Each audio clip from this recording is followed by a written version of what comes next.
Real Oviedo y Club Deportivo Mirandés. Solo puede quedar uno porque esta es la final de playoff de ascenso a Primera División.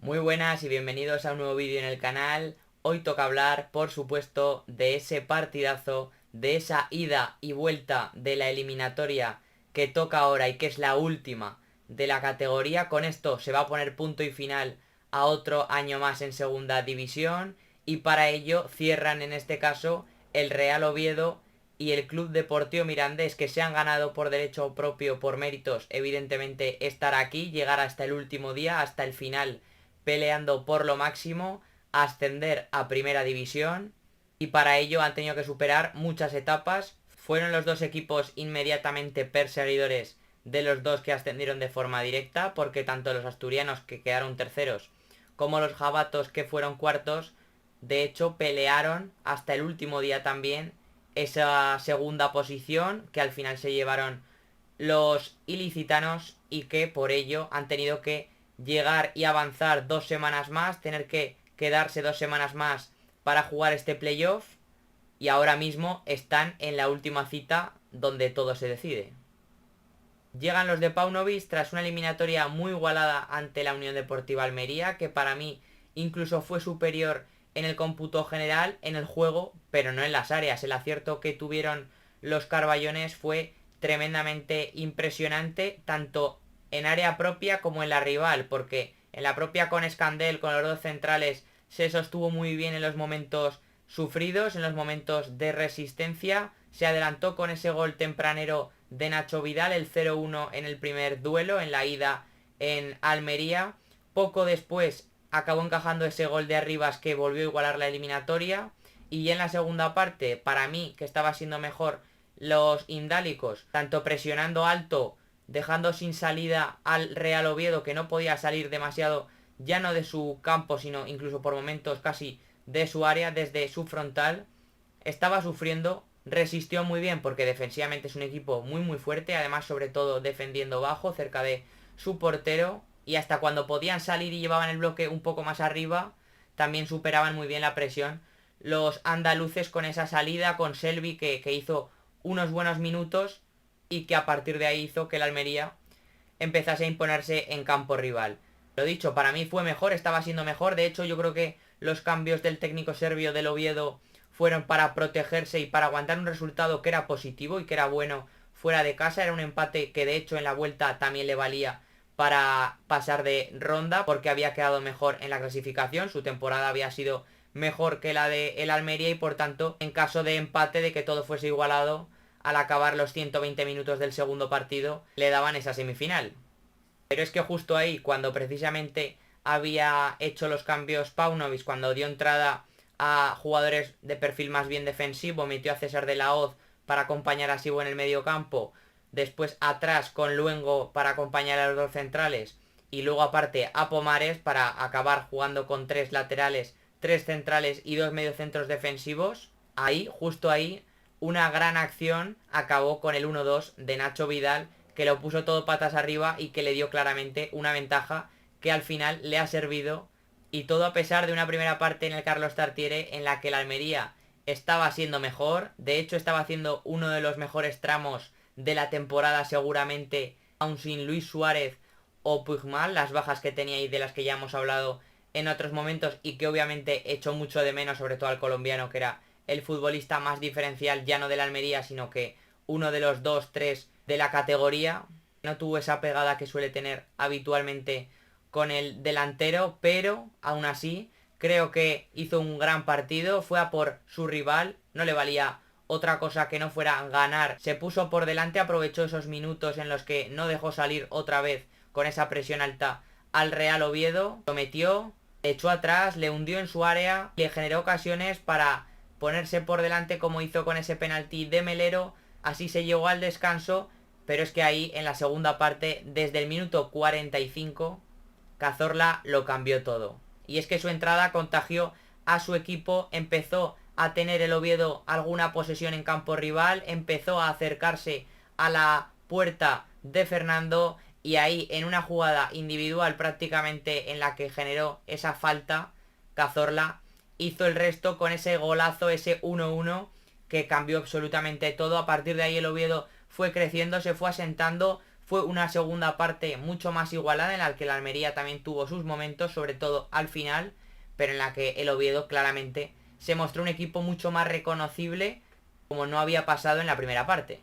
Una parada de Escandelantes y luego los palos acabaron salvando al Oviedo de una posible prórroga que al final no fue necesaria porque el equipo de Paunovic se metió en la final y ahí se va a enfrentar precisamente al Club Deportivo Mirandés, que sí que ha sido para mí muy superior, mucho mejor que su rival en semifinales, el Real Racing Club de Santander, con un primer choque en el que los primeros 60-70 minutos en el Sardinero fueron realmente positivos, realmente potentes y poderosos, también de lo mejorcito que había hecho el Mirandés esta temporada, y eso que precisamente no iba corta ni justa de nivel ni de cantidad y calidad de partidos, pero es que sobre todo a través de esa capacidad que tuvo para robar alto, para imponerse en campo rival, esa fortaleza física para presionar muy arriba, moverla de lado a lado cuando tenía posesiones largas, sin precipitarse, teniendo capacidad para abrir el campo ante un Racing muy estrecho, como siempre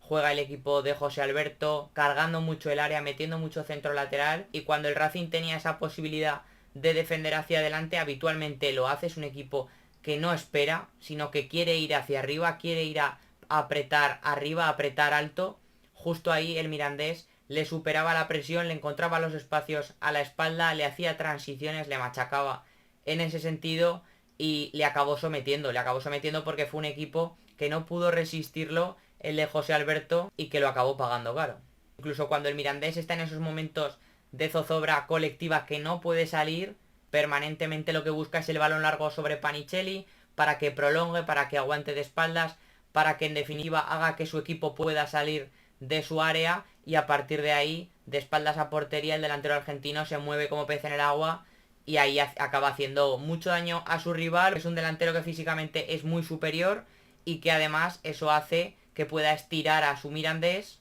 hacerle generar ocasiones, porque es una máquina de producir en esos momentos. Igual que de la otra eliminatoria, la que acabó en el Carlos Tartiere, hay que quedarse evidentemente con las figuras de Nacho Vidal, de Hassan, que para mí también hizo muy buenos minutos, y de Santi Cazorla, que fue determinante al final. Aquí, en este caso, en esta eliminatoria que se decidió en Andúba, yo me quedo con varios nombres propios. Hemos hablado de Panichelli, hemos hablado de futbolistas a lo largo de la temporada, evidentemente súper destacados como Gorrocha, el caso también de Reina, o Iker Benito incluso, que también estuvo muy bien, pero es que hay que hablar sobre todo del otro carrilero, del diestro, de Hugo Rincón, que fue una barbaridad. Las acciones consecutivas que hizo muy seguidas, tanto en la ida como en la vuelta, en campo rival, siendo un jugador súper clave para superar presiones por esa conducción, esa velocidad, esa potencia física, con su más de 1,80 de altura, esa envergadura, ese físico que tiene para llegar desde atrás, para incorporarse como carrilero, hacer mucho daño tanto por dentro como por fuera,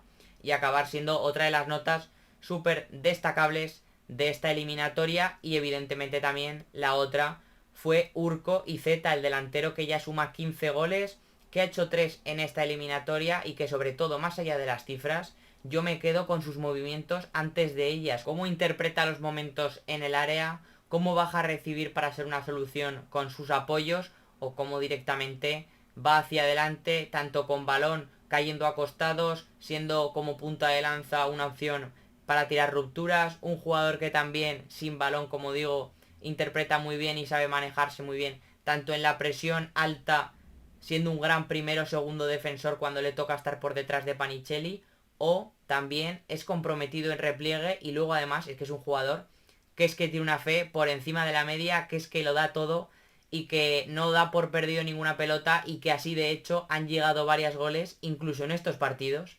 por su fe, por su trabajo, por su compromiso, y porque es un delantero súper completo, que más allá, como digo, de los goles, es que hace un trabajo increíble y espectacular.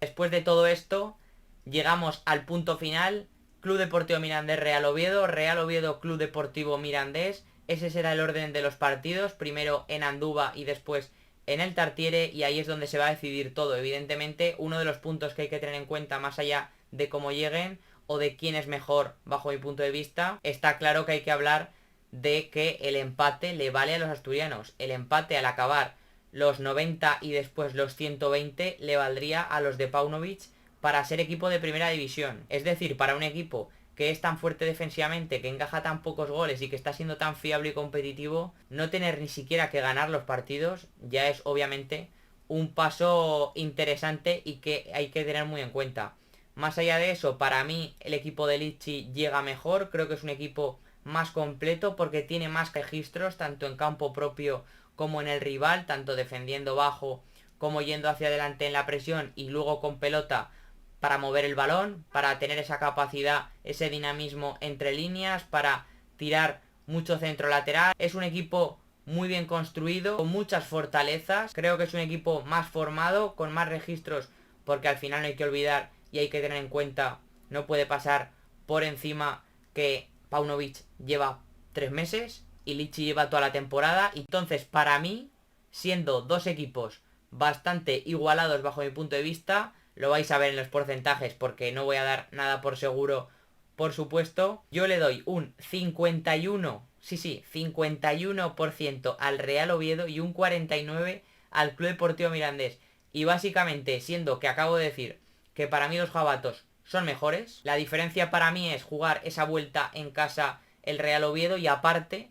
es que tiene esa posibilidad de que el empate le valga. Así que esas son las opciones que le doy a cada equipo antes del primer partido. Hay que recordar que esto no es simplemente un porcentaje del primer partido, del primer duelo, sino que es de la eliminatoria en general. Es decir, ya no es de quién creo que va a ganar o cómo lo veo para este partido, sino de los dos, de cómo veo la eliminatoria en general y por tanto de cómo veo el ascenso a primera división. Así que esto ha sido todo, espero que os haya gustado el vídeo, espero que también hayáis disfrutado esas dos eliminatorias que ya hemos pasado y sobre todo que disfrutéis esta última donde acaba todo, la Liga Hypermotion 24-25, ponemos el punto y final. Ya sabéis, dejadme en los comentarios qué opináis vosotros de esta final entre el Mirandés y el Oviedo que va a decidirlo todo para acompañar al Levante y al Elche en la élite. Acordaros de un buen like, de dejarme una suscripción que siempre ayuda mucho y nos vemos en la próxima.